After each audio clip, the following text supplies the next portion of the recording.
Renting a car in a gig economy to do gig work, ride share, food delivery, whatever, good or bad thing? Predatory options from these companies or options that are allowing you to make ends meet financially for your family and to meet your goals? Let's talk about it because I saw something in my Uber app that was interesting today. I'm going to show you why might either be good or bad. Welcome back to Mr.BetonYou. All right, when I got into the gig economy, I started with rideshare first. I did it part-time. I used my vehicle, my gas, picked up people, took them places, met some financial goals, and I loved it. The rideshare, especially if it's part-time, can be a really good way to make some money. Food delivery too. I think as you stay in this longer and the more full you do it, you're gonna have car problems, car issues, something will happen. Big ticket invoices to get your car fixed because you're using your vehicle. So that's why some people, especially full-timers, use this option on Uber or Hertz or other companies where you can rent an automobile, have some insurance, unlimited mileage, and you don't have to worry about your depreciation of your vehicle, a car repair, or anything else, or the proper insurance because it's taken care of for you. Now, Uber's telling me $240, which it's going to be more depending on the vehicle and your situation. And you can have a vehicle, you can rent one and earn on the Uber app. Now, pause right now.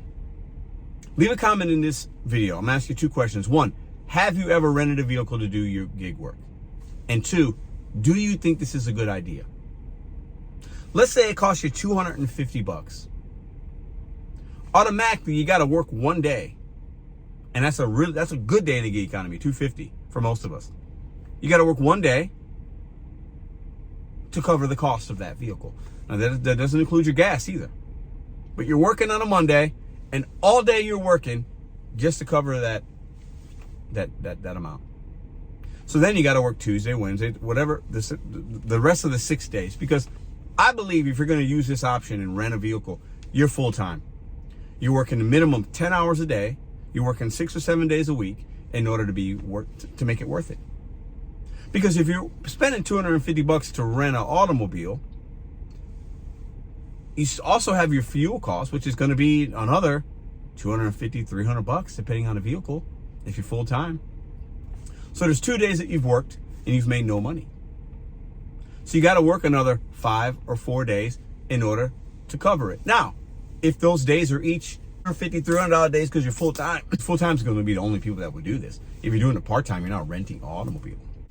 So you work 2 days and you've made no money. Is that predatory? Is that them painting a picture that's real? Is that them just trying to get as many people out here to work the apps? Even if you don't have a car, you can rent one. Pick up these passengers for us. Pick up these McDonald's bags. Is that predatory? Is that taking advantage of? Some would say yes. Some would argue no. It's all individual. It's all personal. You can personalize it. Knowledge is power. I make these videos to inform, give my opinion. I know a few people that have rented automobiles, and they all seem to do rideshare. They've rented automobiles, cars. Even knew one guy in St. Louis I met a few times. He did food delivery, rented a car, and he worked a lot. But he said it was worth it for him because he didn't have to worry about using his vehicle, or he didn't have a vehicle, and things were covered for him. Peace of mind. And he was good to go. I believe it's not all negative. If you're somebody that's going to say, you know what, for a year, I'm going to hustle. I'm going to work every day. I'll sprinkle in some off days because I know I might not feel well one day, or it might be a holiday, or my birthday, or my chick's birthday, whatever. I'm going to work every day but 5 or 6 this year. And I'm going to do it without my vehicle. I'm going to be properly taken care of, and I'm going to make this money. And I'm shooting for $250, $300 a day every single day. Think about that. Hey, $2,000 a week, we'll call it. And out of that $2,000, you got to give $250 to somebody. You're still left with $1,750, and obviously you got your fuel costs, so you're left with $1,400, $1,500.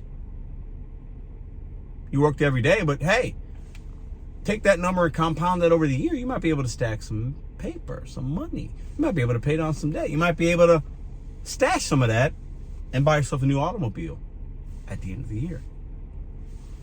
When I looked at that option in St. Louis in my market, it says there were no opportunities. to rent a car, but I could buy one, or there was some for sale. You guys tell me in the Uber app or in other areas, what would it look like for you? Have you done it? Would you do it? I wouldn't, because I work the gig economy differently. I don't mind putting some money, some miles on my car, and I'm not going to work every single day. If I had to and I didn't have a car and I had a goal for a set amount of time where I was going to make my money, maybe this isn't bad. Not all these opportunities are bad, and they're all situational. Just like the gig economy that you and I decide to work in, part-time or full-time, you personalize and you can have the experience that you want to have.